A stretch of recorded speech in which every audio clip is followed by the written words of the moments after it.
कहते हैं कि जब वक्त का पहिया घूमता है तो कई रंग तैयार हो जाते हैं और सियासत में तो ऐसा अक्सर होता है और राजस्थान की राजनीति में भी बहुत कुछ ऐसा ही है। सूबे की सरकार का आज दूसरा जन्मदिन है, या यूं कहें 2 साल पूरे कर लिए गहलोत सरकार ने, और इन 2 सालों में प्रदेश में जो कुछ हुआ वो किसी से छुपा हुआ भी नहीं है। अब यूं तो इन 2 सालों में गहलोत सरकार ने विकास के भी कई नए आयाम जनता को दिए, लेकिन अगर अंदरूनी सियासत पर चर्चा की जाए तो दौर कठिन ही था। अशोक गहलोत को जादूगर माना जाता है और इस बार गहलोत ने भी ये साफ कर दिया कि वो वाकई सियासत के तो जादूगर हैं ही। अब बात करीब 1 साल की ही कर लें तो आपकी आंखों के सामने राजस्थान की सियासत के कई चक्र सामने आ जाएंगे। कोई रूठा था तो कोई गुस्सा था, कईयों के घर बाहर छूट गए, कुछ ने होटलों में ठिकाना बनाया तो कोई सूबे से बाहर चला गया। दरअसल राजनीति का ये वो मंजर था जिसे देखकर हर कोई यही अंदाजा लगा रहा था कि सूबे की सियासत में अब कुछ न कुछ बदलाव जरूर होगा। बात दिल्ली तक भी पहुंच गई, हंगामा भी मचा, सियासत में दूसरी एजेंसियों ने भी हाथ आजमाए और उस 1 साल में केवल 2 ही लोगों की तस्वीर सामने आ रही थी, गहलोत और पायलट। जनाब चाहे सुबह का भूला शाम को घर आ गया हो, हाथ भी मिला लिए हों, लेकिन क्या कोई इंसान अपने गुजरे दिनों को भुला सकता है? क्या इतना आसान होता है सब कुछ? अब चाहे दूसरे मुद्दों पर ऐसा हो जाए, लेकिन सियासत में तो ऐसा कभी नहीं हो सकता।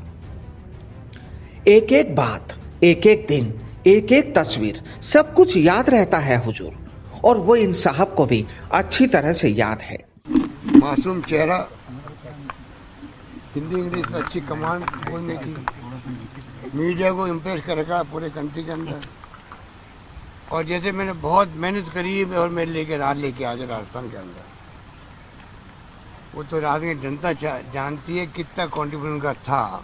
एक छोटी खबर नहीं पड़ी हुई किसी ने कि पायलट साहब को हटाना चाहिए, प्रदेश कांग्रेस कमेटी अध्यक्ष थी। हम जानते थे कि निकम्मा है, नाकारा है, कुछ काम नहीं कर रहा है, खाली लोगों को लड़वा रहा है। कहते हैं कि किसी रस्सी की गांठ को आप खोल सकते हैं, लेकिन जिस जगह गांठ लगी हुई थी उस जगह का निशान आसानी से नहीं मिटता।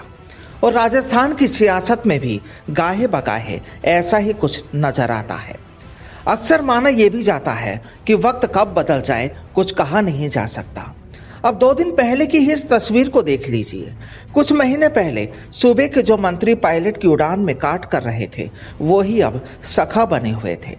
दरअसल ये सियासत है साहब, ये हम पहले भी कह चुके हैं कि सियासत की राह में कौन हम सफर बन जाए और कौन दूसरे रास्ते पर चल दे, कहा नहीं जा सकता। कब ऐसा हो जाए ये भी कोई नहीं जानता। अब जनाब 2 साल तो गुजर गए हमारी सरकार को, लेकिन शुरुआती दौर में सरकार की दूसरी पायदान पर बैठे पायलट आखिर किस तरह दांव पेच के जरिए अलग थलग कर दिए गए, उसे भी आज पायलट भूले नहीं हैं। माना यह भी जा रहा है कि सब वक्त की मार है, लेकिन ये वक्त का पहिया घूमता भी है साहब। आखिर किसका तीर कब निशाने पर लग जाए ये भी कोई नहीं जानता। बहरहाल साल 2020 तो कोरोना की भेंट चढ़ गया, लेकिन हर बार लोगों की उम्मीद यही होती है कि नया साल काफी कुछ नया लेकर आता है। और अब सूबे के पूर्व डिप्टी सीएम को भी उम्मीद तो यही है कि अब जो कुछ होगा उनके लिए तो 21 ही होगा।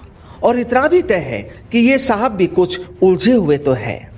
यूं तो जादूगर हैं, सियासी जादूगर, लेकिन साहब पिटारे से जब सब कुछ बाहर आ जाता है तो दर्शक भी वहां से चले जाते हैं एक नया जादू देखने के लिए, नए जादूगर के पास, क्योंकि सबका अपना अपना तरीका होता है। और जब इनकी छड़ी घूमेगी तो लगता तो यही है कि सूबे की जनता को कोई नया ही जादू देखने को मिलेगा। चर्चा ऐसी भी है और अब पब्लिक तो यही कहती है कि बस थोड़ा इंतजार का मजा लीजिए। Bureau report, the fact India.